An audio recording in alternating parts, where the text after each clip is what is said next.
Bonjour à toutes et à tous et bienvenue dans cette vidéo d'introduction de notre programme de Yin Yoga. Ce programme a pour but de vous aider à réguler votre stress, votre anxiété, à relâcher vos tensions. Et bien entendu, comme toute pratique de Yin Yoga, cela va aussi vous permettre de gagner en souplesse, de vous dépenser un petit peu, de bouger avec votre corps et de vous reconnecter à vous. Ce programme va se constituer de 5 vidéos, avec 2 vidéos de 30 minutes, 2 vidéos de 45 minutes et une dernière vidéo d'1 heure. Je vous conseille personnellement de suivre jour par jour, de vous faire vraiment une semaine où vous vous laissez peut-être le matin, peut-être le midi, peut-être durant la soirée, peut-être avant d'aller vous coucher, ce temps pour vous relâcher, vous détendre et prendre ce temps pour vous. Donc là, si vous me voyez regarder vers le bas, c'est parce que j'ai ici mon petit carnet qui va me permettre de vous faire la meilleure introduction possible et vous présenter du coup ce qu'est le Yin Yoga. Donc par définition, le Yin Yoga est un yoga qui va viser en fait à détendre et à étirer les tissus profonds du corps, tous les muscles profonds, en créant donc des tensions, des contractions et des compressions au niveau du corps. Ce qui va en fait vous permettre de stresser en quelque sorte vos muscles en les étirant profondément de manière à ce qu'ils lâchent prise. On le sait, le corps est connecté à notre tête est connectée à notre corps. Si on a tendance à ne pas bouger, pas faire de sport, rester un peu tout rabougri comme ça contre soi, on ne va pas se sentir bien mentalement. Si au contraire on ne se sent pas bien mentalement, là, on va se sentir mal au niveau de notre corps et on ne va pas se sentir à l'aise et nos muscles vont se contracter et ne vont pas se sentir bien. Le principe simplement d'étirer les muscles de manière assez profonde, ça va vraiment vous aider à relâcher les tensions dans votre corps et votre tête. Ça permet en fait de rééquilibrer le corps, de gagner bien entendu en souplesse et de relâcher complètement, encore une fois, le corps et l'esprit. Donc en Yin Yoga, on est aussi au niveau beaucoup de l'esprit puisqu'on est dans une méditation profonde lors de toutes nos postures finalement. On essaie de garder notre attention sur nous, de fermer les yeux le plus souvent possible, le plus longtemps possible et de rester en nous, sur notre souffle, notre respiration. Ce sont des exercices qui ne sont pas faciles. Le but ici, ça va vraiment être de relâcher tous les jugements que vous pouvez avoir sur vous, tous les jugements qui vont venir dans votre tête. J'y arrive pas, je suis pas assez bon, j'arrive pas à aller plus loin, je me sens nulle. On essaie vraiment d'accepter que ces choses-là font partie, malheureusement, de ce qu'on peut penser de nous. On les accepte et on les relâche. On les laisse partir tout simplement. On ne se juge pas, pas négativement. Vous avez le droit de vous dire que vous êtes génial, mais vous n'avez pas le droit de vous dire que vous êtes nul. C'est interdit dans ce programme. J'aurais dû prévenir avant. Voilà, c'est l'interdiction du jour. Mais essayez sincèrement de rester ancré en vous, à votre corps et à ce que vous ressentez au plus profond de vous. Le but va être vraiment de vider notre tête. Si des pensées surviennent, d'essayer de les accepter de la même manière et de les laisser partir. De se souvenir en permanence que nous ne sommes pas nos pensées, nous ne sommes que des observateurs de nos pensées. Et donc essayer de choisir de ne pas les observer, de faire un petit pas en arrière et de revenir à nous au moment présent.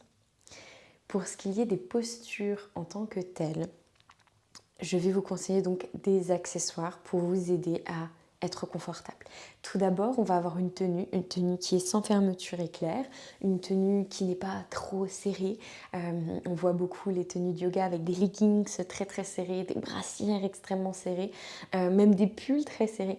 On va essayer d'être lâche aujourd'hui, de respirer, de bouger, de pouvoir être en mouvement dans nos vêtements et d'être à l'aise.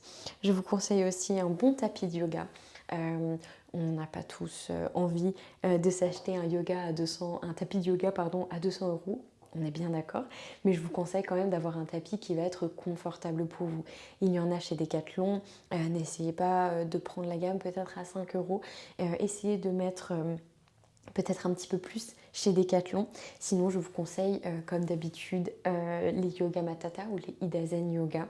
Et vous avez des codes promo si jamais cela vous tente de les acheter. Ce sont des tapis qui sont très confortables.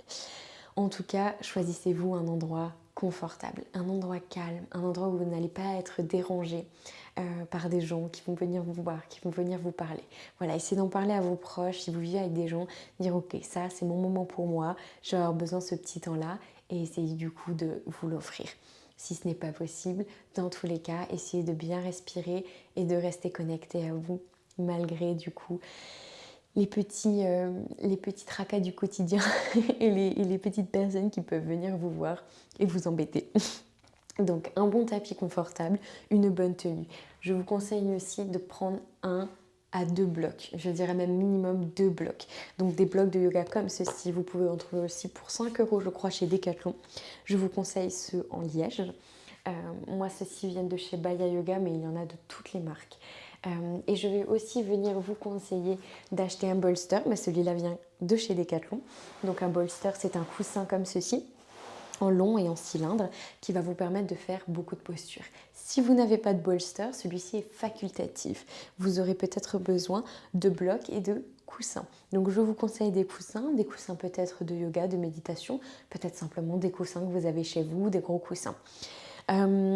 Et donc ça va vous permettre simplement, par exemple, de placer 2 blocs l'un devant l'autre et de placer vos coussins au-dessus. Ça fera tout à fait l'affaire vis-à-vis des bolsters. Voilà, ceci étant dit, à présent, je vais venir vous parler de la règle de 80%.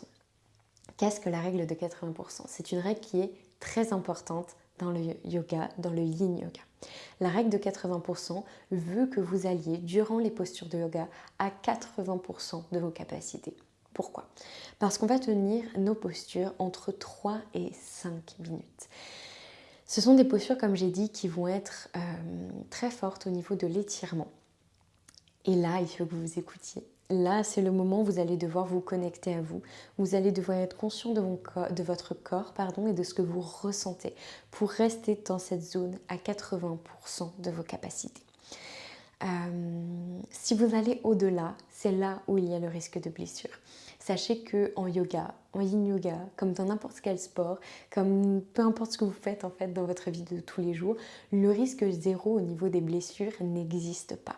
Il faut que vous appreniez à vous écouter, à ne pas aller trop loin, à ne pas vous laisser dicter par votre ego qui vous dit je peux aller encore plus loin, encore plus loin, encore plus loin. On essaie de s'écouter et de rester donc à 80%.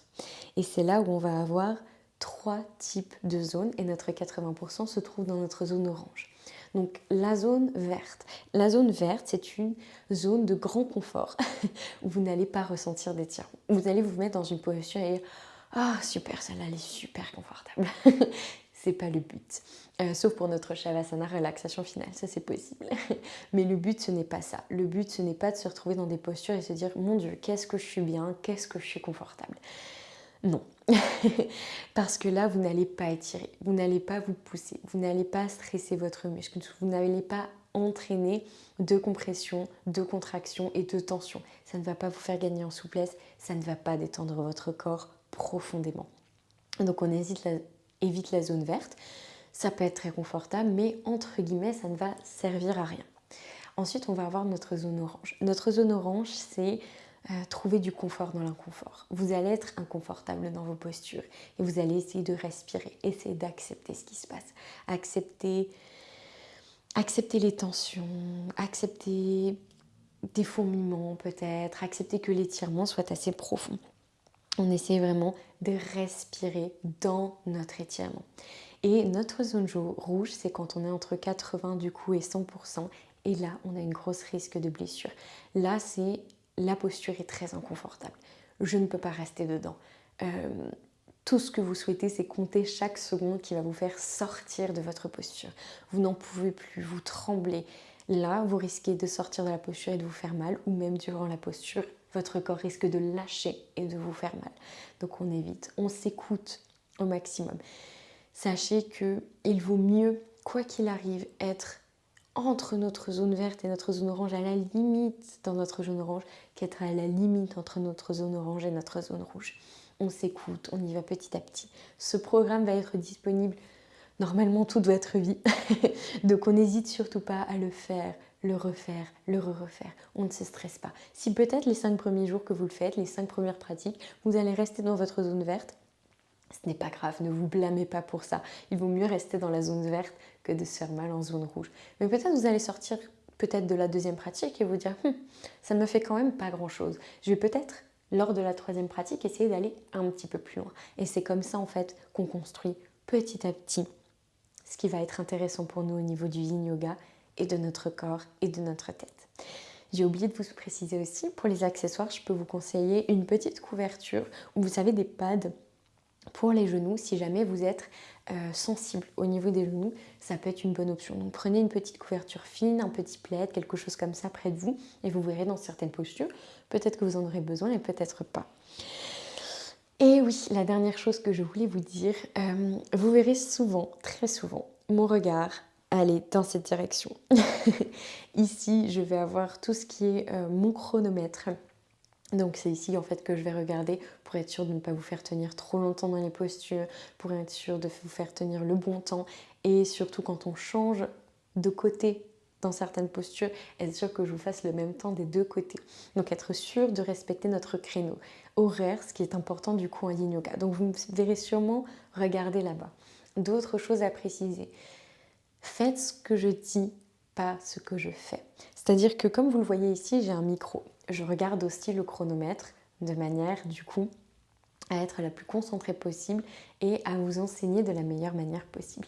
Le micro et le regard vers le chronomètre ne me permet pas forcément de faire les postures les plus profondément possibles. Parfois, je vais vous dire, posez votre tête sur les genoux. Ma tête à moi ne sera pas sur les genoux. Et c'est ok. C'est parce qu'au niveau du micro, ce n'est pas possible. Si par exemple, je suis dans la posture de l'escargot, de la charrue, vous le verrez, je peux des fois redescendre de manière à pouvoir regarder mon chronomètre, de manière à ne pas me blesser la nuque. Le principe, c'est que vous soyez concentré sur vous, concentré sur votre corps et concentré sur votre ressenti. En yoga, la caméra, c'est ce qu'il y a potentiellement de moins important. Ce qu'il y a d'important, c'est le son, c'est ma voix, c'est ce que je fais. Bien sûr, vous pouvez ouvrir les yeux, vous pouvez regarder dans les postures dans lesquelles on va. Ça, c'est tout à fait normal. Mais ensuite, une fois que vous êtes installé dans votre posture, on lâche prise, on ne regarde plus la caméra et on se concentre sur soi. Voilà, ceci étant dit, je vous laisse donc à votre pratique. J'espère sincèrement que ça vous plaira et que ça vous aidera à vous détendre et à vous relâcher profondément. Bonne pratique, prenez bien soin de vous.